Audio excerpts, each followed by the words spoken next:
关署今天公布了上周有新增一位年纪比较轻的新冠感染并发重症的个案，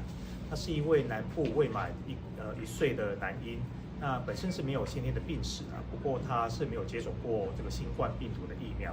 他是在5月上旬的时候一开始是有出现发烧的症状，那曾经有到诊所就医，那诊断是感冒。那不过后来呢，他的症状呢其实没有改善，而且甚至有出现了这样严重咳嗽、声音沙哑，然后有这个呼吸困难、呼吸费力的状况。那再次这个到诊所就医之后呢，然后经过转诊到医院的急诊，在急诊就有发现他其实已经有这个低血氧的状况了。那在这个后来呢，主要还是因为这个担心他有缺氧的情形，所以就收治到加护病房。那在住院过程中呢，也经过这个新冠病毒的 PCR 检验确认是阳性，所以也是因此而诊断新冠这个感染并发重症的确定的个案。那不过他在这个住院期间，其实这个症状恢复的这个相当的不错，所以在经过治疗之后呢，大约是在院大概1个星期就顺利的康复出院了。那目前虽然这个新冠病毒的感染后造成的症状还是有比较多是轻症或者是无症状的感染，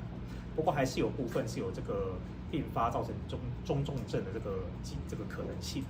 那所以我们这边还是呼吁就是如果这个有上呼吸道感染的症状呢，特别是说小孩呢，那也要请这个家长特别注意有没有这个并发重症的一些危险的征兆。像这个小朋友的话，可能要特别注意说是有这个发烧超过48小时啊，或者是说有这个高烧合并这个发冷啊或冒冷汗的情形。那另外要特别注意看看有没有这个变成这个呼吸很喘啊，甚至说有呼吸困难、呼吸费力的状况。那比较严重的话，可能还会有出现像是这个嘴唇发白发紫啊，或皮肤这个有这个发干的这个情形，都是这个缺氧的表现。